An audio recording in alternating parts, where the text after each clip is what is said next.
All right, so we posted on our Instagram and we asked you guys a few questions. Sorry, we didn't ask you any questions at all. You guys asked us questions that you would like to get answered on the podcast, and here this section goes. Okay, so I got a question on Instagram, and the question was, should I pay off my mortgage or invest? What's your take? How much do they have left? Do you know that question? Do you know the answer to that question? I know that they are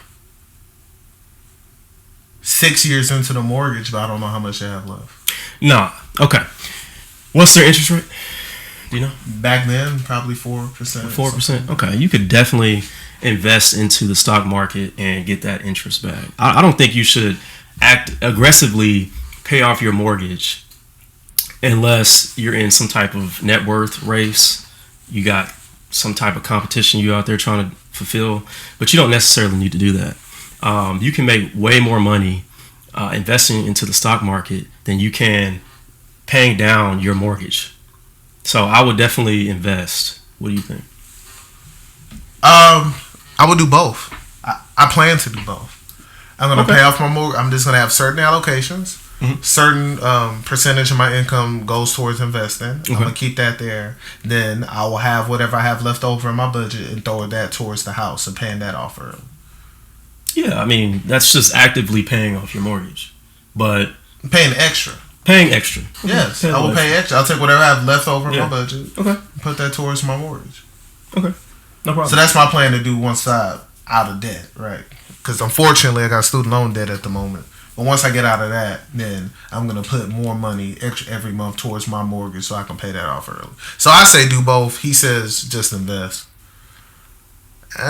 There's a little more risk involved than what he's prescribing, and then mine is like, you can do both, so why not?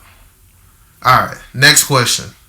Thoughts on Forex versus traditional day trading? I'm not a day trader. I'm also not a Forex trader. So if that's something that you're into, just make sure you do your research, heavy research. Be in the business of the risk. So understand your risk, right? But I definitely recommend investors to invest long term, either a 10 to 20 year plan, something that you can just consistently push into the stock market. That's going to get somewhere between an 8 to 12% rate of return. So nothing against day trading or Forex. Just make sure you do your research and take the risk. So I've actually done some day trading. When the pandemic first hit, I played with the idea and I made some money, nothing significant. Personally, I'll likely never day trade again. It's not my thing. I'm more into long-term investing. And I'm also investing into companies that I've researched and I understand. And that's just not a part of day trading.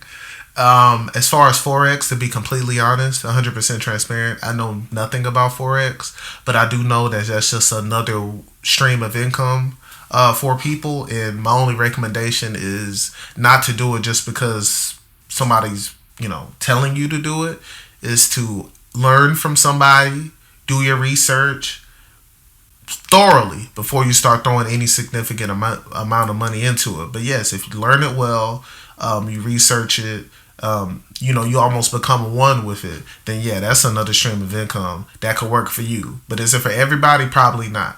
But if you're willing to put in that work, I'm sure that could work. Yeah, just got to understand your risk. That's all. Okay. Next question. Mm-hmm.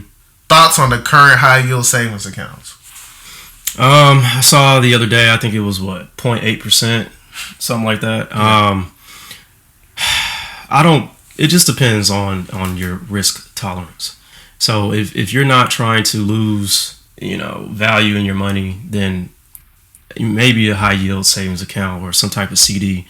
The inflation rate is somewhere between 2.5-3% every year. So really, you're going to lose value on your dollar. So I would stay away from the high yielding. Personally, I would stay away from the high yielding savings account unless you can find somewhere. I think at one time, Betterment was offering a 2%, which is pretty good return. But as of right now, look into something like a Fundrise account, which is an e-read account where you could actively trade, real estate investments online. There's a 8 to 10% rate of return on that, but you can't liquidate the funds quickly. I think it takes somewhere between 6 months to liquidate that. So, that's just strictly dividend and appreciation value. Well, I'll keep my answer short and sweet. High yield savings accounts right now are trash. I mean, that's true. The only reason I would use it is if I'm about to make a big purchase and I don't want any fluctuations in my cash position. So if you're going to buy a house or something like that, go ahead and put that money in a high yield savings account. Other than that, just trash. Right. Go invest that money in an index fund or something. Yeah, pennies. This is a good one. It's called communal. She says, communal debt. If your spouse has debt, are you responsible for that debt in the marriage? Absolutely. That's the answer. Because when you become married, right, you become one. And that means finances. So whatever that person has, whether it's positive or negative, that's what you have. And as a total, you have to weigh your net worth and attack that debt together. Okay? You're better together in the first place. You knew what that person had when they came into marriage, and you're going to know what they have after either you get a divorce or you stay with that person for the rest of your life. It's you guys' money now. It's not your money. So definitely 100% is communal. Let me throw a curveball at you. What if you didn't know what debt they had before the marriage? Divorce. No, I'm playing. Oh, man. Come on, man. Definitely have a financial conversation before you get into any contract, right? Marriage is a contract. It's a business deal, and it's love and pleasure. So it's definitely combined, man, at the end of the day. Because if you get a divorce, they're going to look at y'all's assets. They're going to look at net. They're going to say, well, this person had $100,000 in the negative. This person had $100,000 in the positive. That's zero. I mean, yeah. I mean, if I'm not married, but if I got married and my wife has debt, I'm going to help her work towards paying that debt down to zero. And if I have debt, I imagine my wife is going to, help me work towards paying my debt down to zero. But I personally do want to be completely debt free before I get married. It's not a requirement, at all. It's just something I personally want to do. That's very sweet, man. That's sweet. All right, man. The last question we're going to answer, and we'll be sure to get more questions next week, but the last question I'm going to answer says, how can you rapidly increase your credit score after debt paid off? So I'll start that one off. Simple. After you've paid off your debt, if you're in the clear, there will be an initial dip in your credit score once that account closes. But what I would do if I was concerned about increasing my credit score, one, I would add an account that will cause a mix. So let's say you paid off debt and you're looking to buy a house. Well, when you buy a house and you have a mortgage, that's actually going to increase your credit score. Another thing you can do is open another credit card, and once you open another credit card with like a big balance, that's going to decrease your credit utilization right off the bat, and then you're going to see a big jump in your credit score. So that's just a couple tips. Cool. That's it, man. Thank you guys for tuning in this week. It's your boy Young Equity Chris. And this is Young Equity Devin. Let's get it. Peace.